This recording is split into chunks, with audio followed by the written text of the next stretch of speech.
Okay. That is to say, one day if I say I made my first $1 million selling paper, people actually because they will not understand. Because I saw paper, Reecopack at our core is using paper packaging to produce our packaging materials. So the first $1 million is definitely going to come eventually.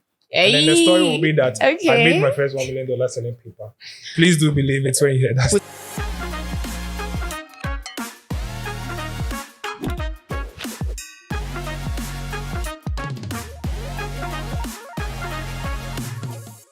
What's up, friends? Welcome to another exciting episode of the Take Home So podcast. Yes, we're back with another banger. Yes, as we do on the Take Home So podcast, we bring young adults who are doing so well in every field that they find themselves.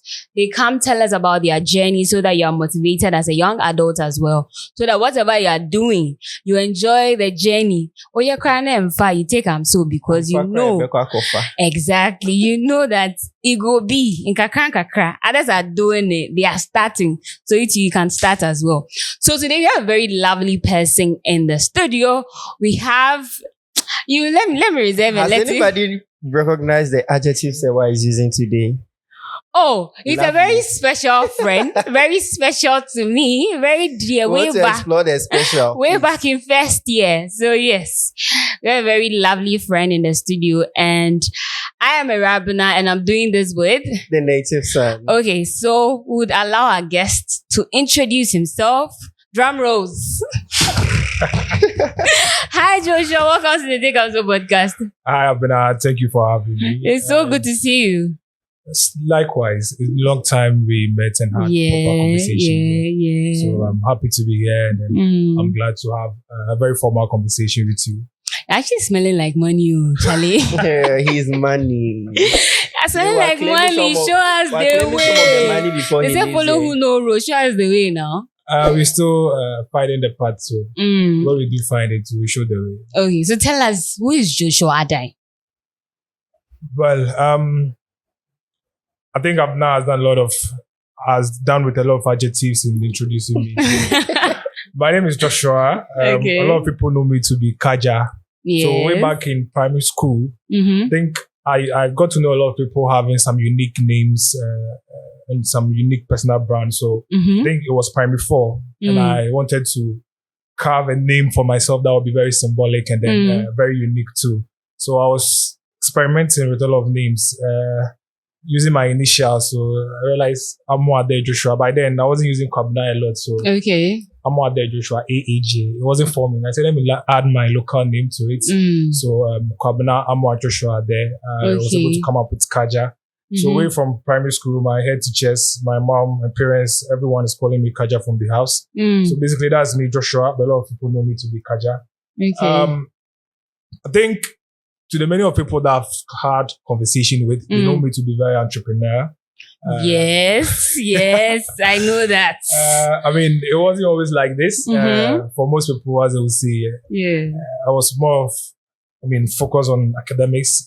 Buy your books and give birth to stars, that kind of thing. Exactly.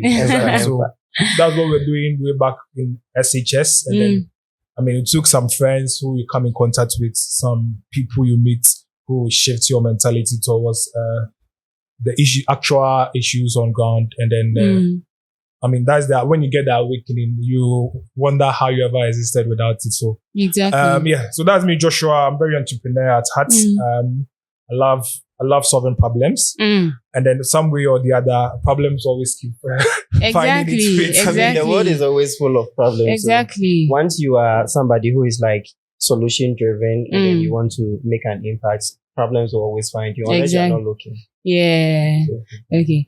So tell us about Reecopack, because since school days, I remember, was it Rentax? I don't know if I was on the team or I was not on the team. It's like Asana count. But I've known you to be someone who is very entrepreneurial. Like so far, it's like 3 startups na me say why. Like for the time that I've known you. But tell us about Reecopack, because that's what you are more focused on right now. Yeah, exactly. So what is Reecopack? You started off from Renta, so I think it builds up to the journey to Reecopack. Okay. And that's one of the advantages you have when you are in school, because you have the comfort of failing and starting up again. Yeah. So just as you say, experimented with a lot of ideas. Most of them, they didn't work. And I still got the chance to end it, start another one, or pivot along the way, because I started early while I was in school. And so first year, second year, third year helps you build up towards the conversation. And then you build up your mental framework for the outside world too. So one thing led to the other. I mean, I was working on renters. I was moving about, engaging with people. It helped me got in touch with a mentor who is working in the food and beverage sector. Okay. So, I mean, conversations, because when you're an entrepreneur, you get to ask questions a lot, discuss businesses, discuss solutions and stuff. So I always go to the mentor, asking questions. Do you want to put the person's name out? Back in school. Okay. Let's. Do you want to put the person's name out, or is low key? I mean, for this, as we build up the conversations, there are other people that will come up. Yeah, other people will come up, and other facts that will have to come up. And then I think at this point, we'll have to keep it confidential. Okay. Keep it So one thing I wanted to ask, back in school, what you study, is it in relation to what you're currently doing? Like from where you started, right from first year throughout to the final year? I did petroleum engineering in school. Okay. I mean, there's no direct relations, but some of the facets we picked in the process of learning petroleum engineering is still being applied in the entrepreneurial world. Because just as they say, we are doing a lot of theory, doing a lot of stuff that we think, or it's actually not practical. But I think the fact that you're able to appear in the lecture room at a particular point in time consistently, it builds you up for discipline in terms of the work world. So it depends on what you learn during the university days. It may not be exactly what you're being taught, but what you choose to learn from what you are being taught. It's like you're saying you like class, Bisa. But I know say now on class. So don't be lying on us. I think what he's trying to say is that you can go to the class, but then you choose to learn what they are teaching you. Because Joshua was not a punctual. So then tell us that the fact that you're constantly going to class, you're building what? That was just an example. I get the point. I get the point. Yeah, I get the point. To do, work with people, project works and stuff. They all help you with team builder, working in teams and stuff. So that was just an example. Yeah. So tell us more about Reecopack. When we say Reecopack, what is it?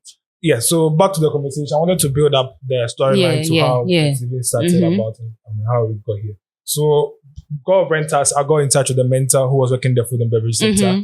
From his experience, because he was working within the food space, we got to know, I mean, through our discussion, we got to know the problem, the vast problem existing in the packaging space, where when you talk of the likes of McDonald's, the likes of KFCs and stuff, the branding is out there solid. Yes. Everyone is saying it, and then, I mean, you want to go in for it. But more often than not, local food brands are finding it difficult to be out there, to have aesthetic and a very suitable packaging material for their brands.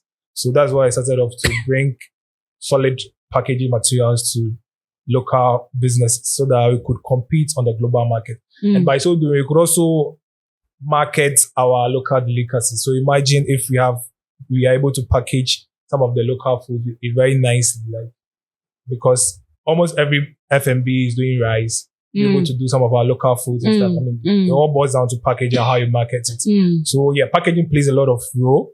And so realizing this vast problem or an untapped market within the supply chain of F&B, that's packaging, we decided to take it off. I mean, there's a saying that once you are an entrepreneur, or that wasn't what I set out to do. As you stated, I was doing renters. Yes. But I believe if you set up your mind to achieve anything, you can pivot. You can work towards what you set up your mind to and succeed at that particular thing. So once we discussed the problem, we saw the opportunities in there.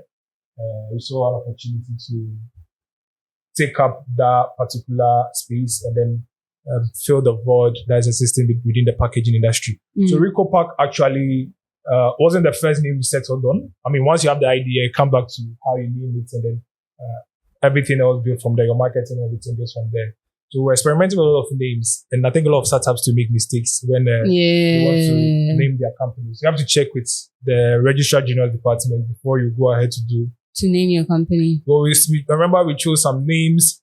I mean, right at the discussion, about 3 names came in mind.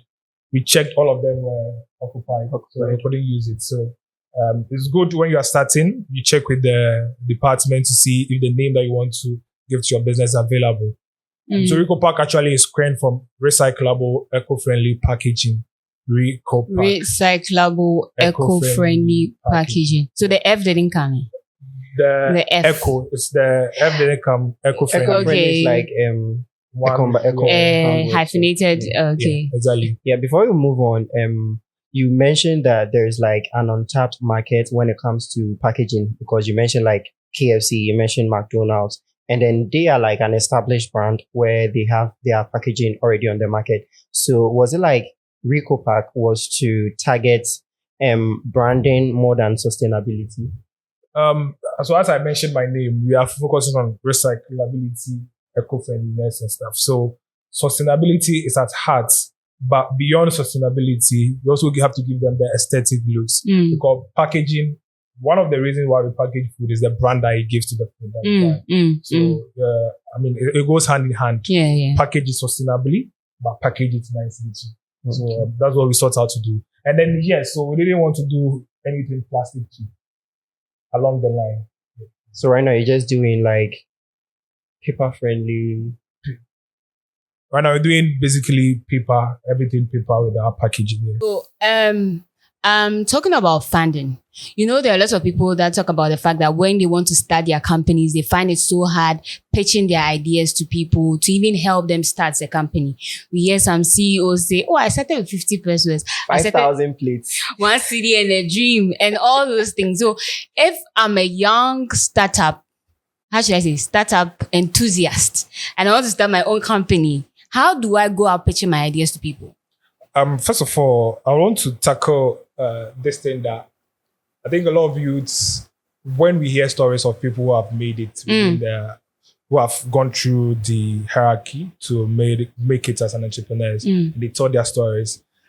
Sometimes we think they are actually lying or just building up stories. But when someone say they start their business with, let's say, I mean, just like I stated, I started with something before moving on to another thing, So when someone says they start off their business with 1 CD, it might not be necessarily the business that they are doing now that they started off with 1 CD. Okay. So along their journey in life, they could probably be selling water whilst in JHS. So if he's telling a story, you say that I started selling water with 1 CD. I mean, you don't need $200,000. But you have to be specific and tell us the truth.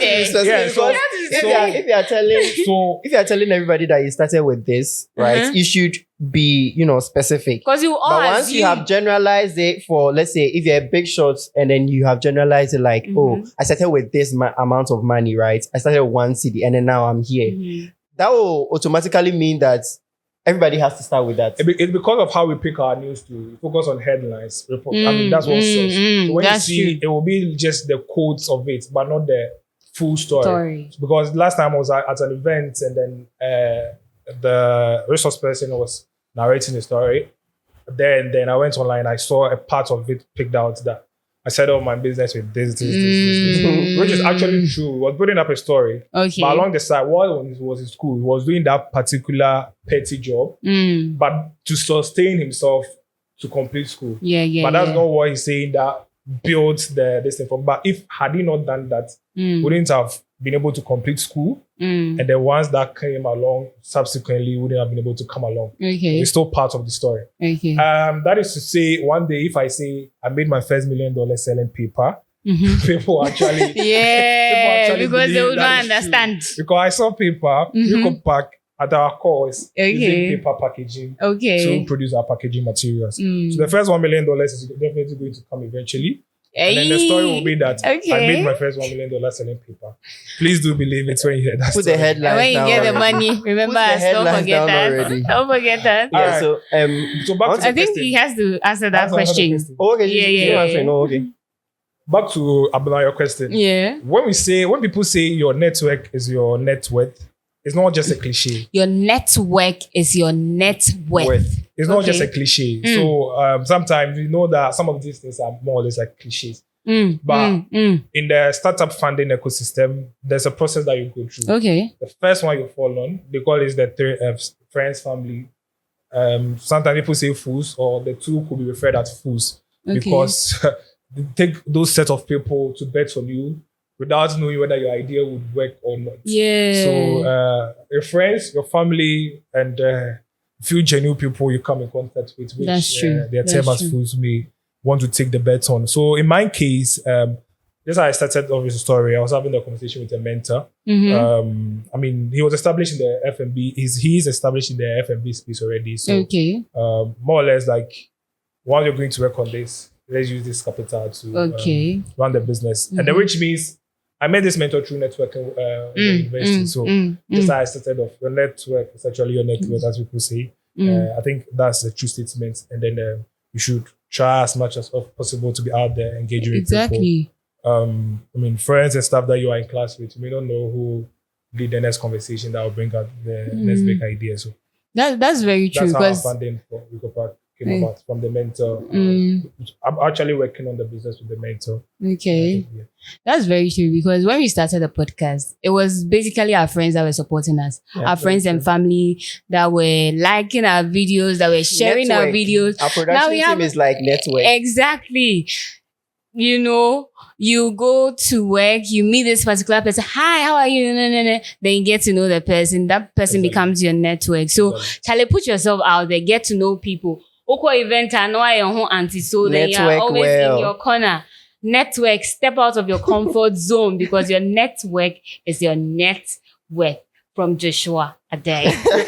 I don't know if I can put like we're quoting you on this podcast, not necessarily like Yeah. And then before we move on, we know that right now sustainability is at the core of like Reecopack, right? So, and then when it comes to what you do now, you produce like paper bags, paper, bowls, and then plus like cups for brands that are looking to switch to sustainability. How hard has it been, or how easy has it been for you convincing your clients and then even investors in like switching to like these paper or eco-friendly parts?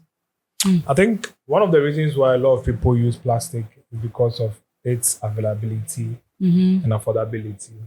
Because I mean, polythene bag and then the S2S paper bag that we produce, there's a huge difference within the prices.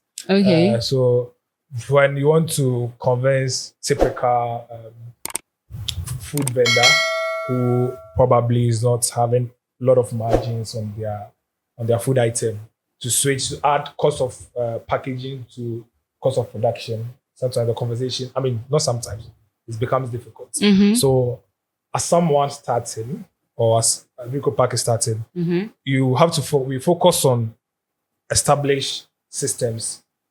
And when you're able to capture the established systems, the casual or informal ones would come in.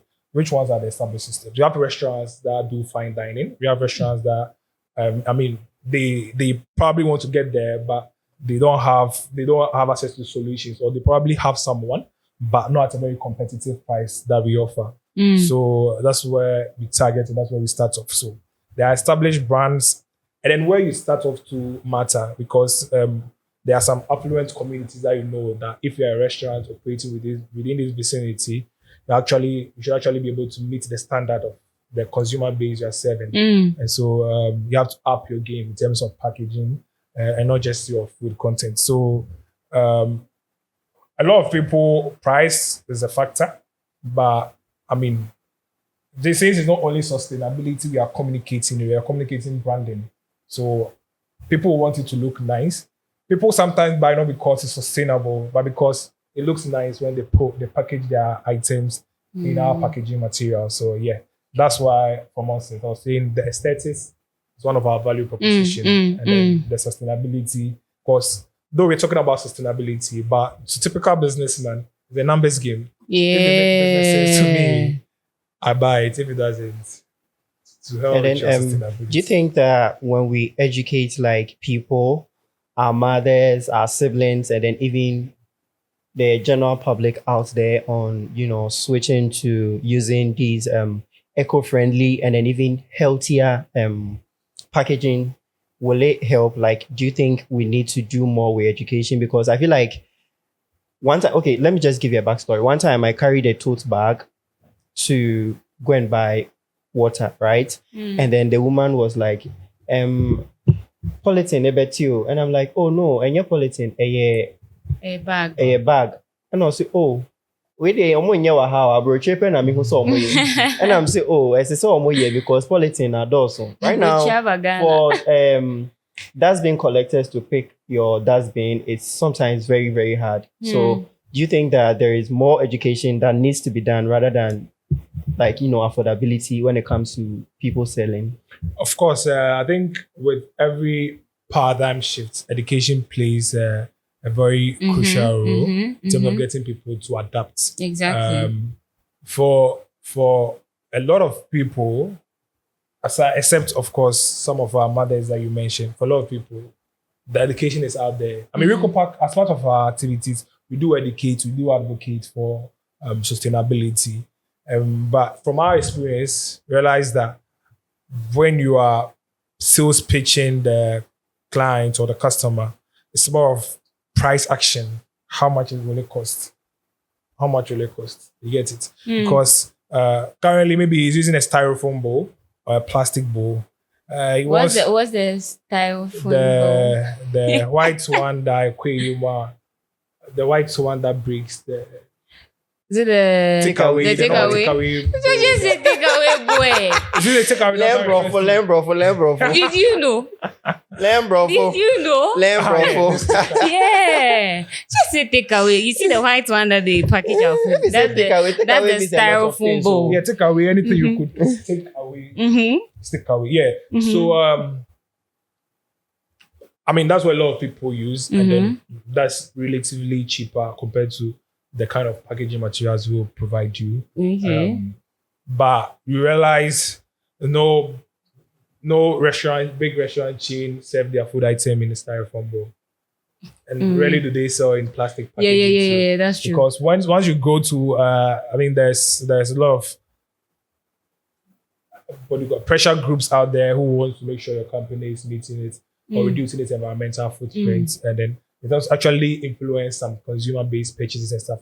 So gradually we are getting there. We are having a lot of people being conscious of the environment and actually motivated to act towards it. So of course, there's still a lot of work to be done in terms of educating the populace. But until we've achieved that, we have to sell our customer base based on aesthetics, and then based on, I mean, sustainability also plays a role in there. I mean, I'm actually enjoying the conversation and the fact that you're using terms like blueprint, styrofoam bowl, and all of that thing. I need to get my dictionary because this episode, when you're watching, you need to get a dictionary because the terms Joshua is using is not on the floor. But let's talk about investors. Okay. Because once you want to do a startup, there's definitely, you need to look for funding. How do I, as a young adult who wants to start their own company, attract investors? So what do you think investors look for when they call like young adults who are entrepreneurs come and pitch their ideas? What are they looking for? Okay, so a very generic one that applies to our entrepreneurial ecosystem. I mean, you need a referral.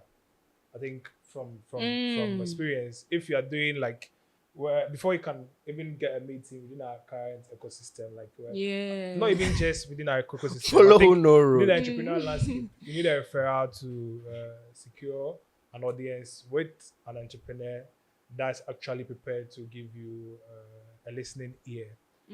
However, there are always outliers. I mean, when seeking funding, you have to be aggressive in terms of, you have to approach it like you do sales. Just as they say, sales is a numbers game. So when you are knocking on about 10 doors, one may open. Okay. So you break down, you knock on a lot of doors, and then you improve yourself with each door that you knock on. The reason why I'm saying you need a referral within ecosystem because Ecosystem Ghana. our entrepreneurial ecosystem here in Ghana, Okay. Africa at large, is because I mean 9 out of 10 businesses do fail. So it's a very risky game for an investor to take a bet on you, give you his or her money to go and start off a business. The person is actually taking a huge bet in.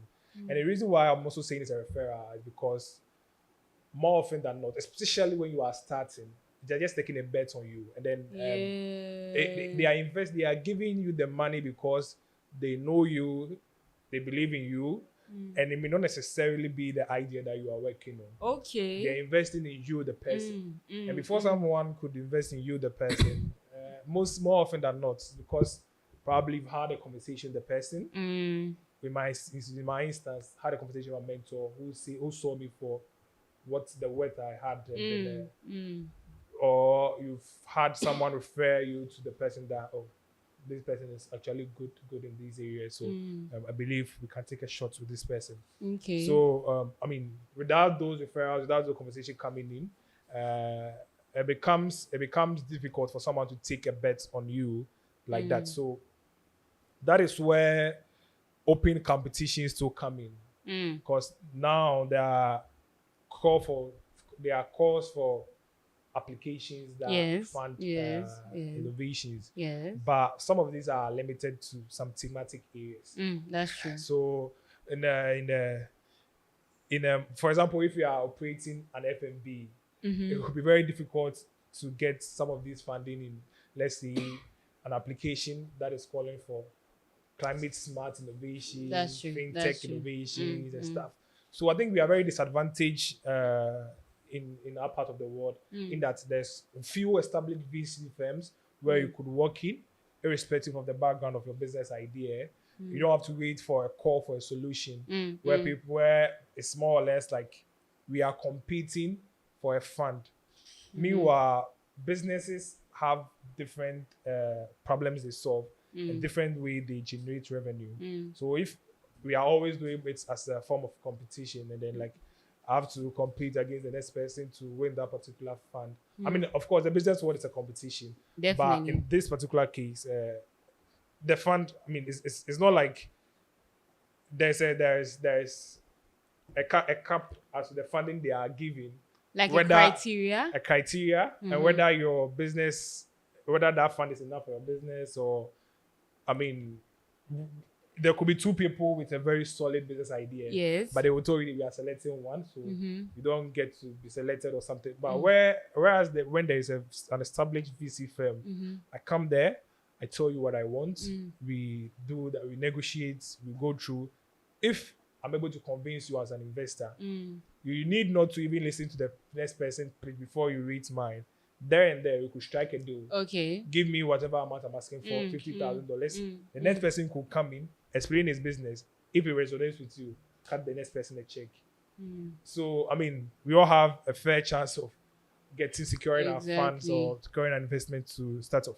So, yeah, that is also an avenue of raising funds, but it's not always available to everyone in terms of the space you find yourself in. And I think that's why a lot of our Ghanaian entrepreneurs are forced to find solutions that meet some of these criteria. So you should see a lot of innovation that we are churning out are innovations that will meet some of these criteria, so that we can get funding to build up. Meanwhile, the person could have had a very beautiful idea, let's back in the food and beverage sector, or in fintech, or in whatever area. But because, let's say, development agencies are focused here, every solution, if you need to get funding, have to adjust some. But if you have an idea that doesn't really solve a problem that we really need, then it means you have to go for the idea that people need solutions to. Is that not it? So it's not necessarily an idea that solves a problem that we don't need. I mean, so for example, there are a lot of problems that we have in Ghana. Yes. but funding bodies will have their focus area. It may That's not true. be the very pressing need in Ghana, but I mean, some of these bodies are international bodies, so they don't necessarily Ghana, but Yeah. cross-border. So that particular area that they discovered, that's where their money is going to. And whether it applies to your local situation as Ghanaians or not, I mean, that's what funders are looking for. Okay. And so that's the area of solutions we are also looking for. Okay. Yeah. So what I'm getting from what you're saying is put yourself out there, right? You have to put yourself out there. So, I mean, I'm just saying some of these call for solutions are an avenue for you to get money. Another two is who you know, as we normally say. Who knows you and now who you know. Who you know or who knows you. It's who knows you. It's who knows you. Because if you know the person does not know you directly. Be like, hello, boss. You can be known to and then they will never be kind Exactly. to you. People are greedy these days. So. Yeah, so the referrals aspect will come in there. Yeah. And also the very aggressive one where you knock on multiple doors and then break if you have to. I know of a friend who was literally entering DMs of people and just telling them what she needed. Hello, I am this person. This is what I need. If you can help me, I'm this person. She DM'd like 10 people. I don't know if she had response. I think one thing that is, our problem as, growing up people or youth is that we don't know how to ask. That's the thing. Once people true. see people, let's say you see a business person and then you think that, oh, this person has a lot of money. This person can help fund this project that we're doing, but they don't know how to ask. Should we go and, talk to this person about it? Yeah. Nah. But then unless you have asked, you wouldn't know whether this person is even interested in helping or not. Exactly. We don't know how to ask. I We mean, the only know how Bible to, even says, ask and it shall be given to you. Exactly. Seek and you shall find. Knock. So I like one thing that he said, like you need to be aggressive. Yeah. Like knock on doors. Like you need to ask. Because once you ask, the only what's the worst thing that can happen? The worst thing that can happen is that they will tell you no. The way you are saying it as if you are also not shy of asking sometimes. No, But when you get rejection emails, you are always hard. No. Regardless, I still send them, right? I mean, I'm trying to get published, but then I still yeah. send them. That is me, doing my part. And then a lot of people too, they don't have works to show for it, right? They are now starting. They've not done any substantial work. They just, want to approach like companies or business people, and then they're like, oh, I'm going to do this. No, you need to build trust for your brand, Exactly. right? You need to have works to show for. If I'm going to invest money into you, what am I like? Even if I'm not benefiting anything from you as an investor, what am I seeing? Exactly. How is it benefiting the community? That's Because true. people are also about community, like community help and everything. So if it is not coming from their end directly, and then maybe they are funding you to do it so that it benefits the community, you need to show working. Exactly. Because I believe that once you have an idea and you want to achieve it, those around cannot see. You have to prove it to them with your actions, with your consistency, with your resilience. If you are not proving it, then why should I believe in your dream? If you yourself, you are not showing it. You need to show working. Then I can believe in your dream and invest in it. I think you've had the conversation, and I'm thinking if I have to be here to even continue with it, because I mean that's all that you guys are saying. Yeah. And it's actually true, because you are the one that carried the idea. Exactly. And then motivation is actually contagious. So I mean, it's energy. The investor, whenever you sit in front of people, they could feel the energy. They see through you. And then that's how sometimes able to influence some of these decisions. Exactly. So, So how is Reecopack looking like in the next 5 years, in the next 10 years? How is Reecopack going to be? I think we've not gotten to that part of the conversation where we talked about what Reecopack wants to do. But how is Reecopack looking like in the next 10 years? I think at our core, research and development is at the core of what we're doing. Okay. So just as we started with tackling plastic waste, it's not just paper that we use to tackle plastic waste. And as time progresses, there are new technologies that will come up, or new technologies that we will discover, which we could tap in terms of packaging. And then we're also not looking at just the food and beverage sector, though that's where we started off, because that was more established in Ghana. Because Now everyone is opening a restaurant and stuff. Especially in Kumasi. In Kumasi, and even in Accra and everywhere. So restaurants are booming. That's where we started off. But I mean, we want to expand into other sectors, cosmetics, e-commerce side, and stuff, provide packaging needs to them. Just like I said, I like to think of ourselves as a packaging research center in terms of continuous R&D into upcoming technologies, bioplastics, alternative fiber sources, and a whole lot of interesting areas where we are exploring in terms of packaging. Currently, what we're doing, R&D focuses on producing our paper locally. So the paper that we use is largely imported, finished paper, conventional one. Okay. How paper is produced is that you have to source the fiber from virgin tree. Now, circular economy doesn't encourage that we have to go and tap into a virgin resource before we could produce the materials we use in our everyday life. What we're doing at Reecopack is to tap into an underutilized resource, that's agricultural waste from farming communities, because the fiber that we are sourcing from the virgin tree, same fiber could be found in plantain pseudostem, banana pseudostem. These are locally materials that are readily available. It's lying on the farms.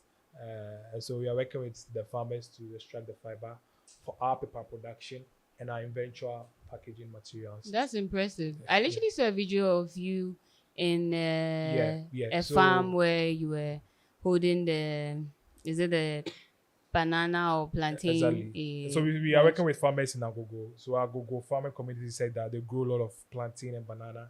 And then once they harvest, I mean, it's lying on their farm. So the video, if I'm correct, the one you probably pointing is one of the community engagements we had where the farmers were burning their leaves, the stems, and that, all those stuff after harvest. And the fire got out of hand, extended into other parts of the farm. And then they lost their livelihood, basically. So it's not even just about sustainability. Once we're able to work with these farmers, it means proper waste management system comes in. But now you don't have to burn the stems and stuff. It's a source of fiber for our production. So when you source these plantain and then banana stems that you need to extract the fibers for your production, how is the production process like? Do you have like machinery available to produce them? Because so we are building we didn't start off as a paper producer, so we are building the machinery around our research and development, because we were not producing paper even from the conventional source. We didn't have those machinery in place. We had the machinery for folding, printing, and stuff in place. So what we're starting off with is the fiber extractor. So we're working with some local fabricators to get our fiber extractors in place, so that we want to run a decentralized model. It will be deployed to the farming community. So decentralized extraction will happen on the farms, and it will come in for the fiber. So there are a lot of machineries we will need along the way, and that's why we are treating this as research and development aspects of our business, because of course business will have to continue as we improve this idea to a stage where we could switch our existing consumer base on. Okay. So as we're wrapping up the conversation, let's end with an advice to any young entrepreneur who wants to pitch their ideas to investors, who want to also excel in whatever they are doing. Just advise them, look into the camera, look straight into their eyes and tell them something. I would say there is no rule in this world. It's difficult sometimes giving advice, because what may work for you may not work for somebody. The other person. Because I think I read somewhere that said that the best advice is no advice, actually. When you tell someone, I believe you figure it out. That's one of the best advice you could give to the person. Okay. But I think it's circumstance relative, depending on the circumstance that the person exactly. finds Like I'm going to kill myself, and you're telling me I need more than I believe in. It depends on the circumstance. But of course, if you're an entrepreneur out there, you found yourself in a very exciting and challenging field, one that is most also demanding and rewarding at the same time. all those cliches that I've come to know of are guiding principles for entrepreneurs. They're not just cliches. Determination, resilience, all those things are things that you need. But there's a saying that before you start off, you need motivation to start off. But what will keep you going when your motivation dies out? It's determination, your discipline that will take you further. So, I mean, as an entrepreneur out there, treat everything you do as numbers game. Your sales, your pitching, your everything. Knock on multiple doors. If you have to get an investor, do walk-ins, do code visits, send the email, knock on the door, greet that person. Emails now have reactions. Imagine sending an email and then getting 1,000 reactions. Greet that person, because I mean, one of the businesses that we work on within the food and beverage sector, how we got some funding, I think it was through some unexpected means that we just had to just talk to the person, and then think it clicked, and then we're at the point of having to stop everything we're doing because we need money to continue. It clicked, and then we got the funding for that particular business. I think when you assemble a lot of entrepreneurs, there will be numerous stories where something clicked at a point where they are almost giving up. So when you feel like giving up, see like, okay, let me one more door, let me knock one more door, let me knock one more door, let me knock one more door. And some days, some way, somehow, that next door may be the last door that you have to knock on. Exactly. But just as I said, there's advice in itself is not a universal law. There are some points that you have to genuinely know that this path I have to pivot. This path that I've taken, or this idea that I'm working on, I have to tweak this path, I have to pivot, or I have to end it. It's up to you, the entrepreneur, navigating some of these spaces. No one is going to give you the advice. But if you find yourself in any space that you believe that is going to go for you, go for it. If you have to pivot. But all the same, take the decisions that regards your business, that regards your life. And at the end of the day, you could be proud in success or proud that you are responsible for the decision that you took that is ending you up wherever you find yourself. Wonderful. So impressive. I mean, be crazy about your dream. Talk about it. Talk to people about it. Motivation will start, but determination will take you there from KAJA. So, Charlie, keep moving, keep going, because keep moving, keep going, because it will be. Okay, people are making it, people are doing well. So put yourself out there and you're going to get there. So to wrap it up, I want us to play this short game. 2 truths and a lie. 2 truths and a lie. So you mentioned 2 truths about yourself and 1 lie. And we'll try and figure it out if it's true. Which one is the truth and which one is a lie? So 1, 1, 1. Then we wrap it up. So 2 truths and a lie. Yeah. I am a writer. I love receiving rejection emails, and I am also 26 this month. Why do you make it so obvious? Which one do you think is a lie?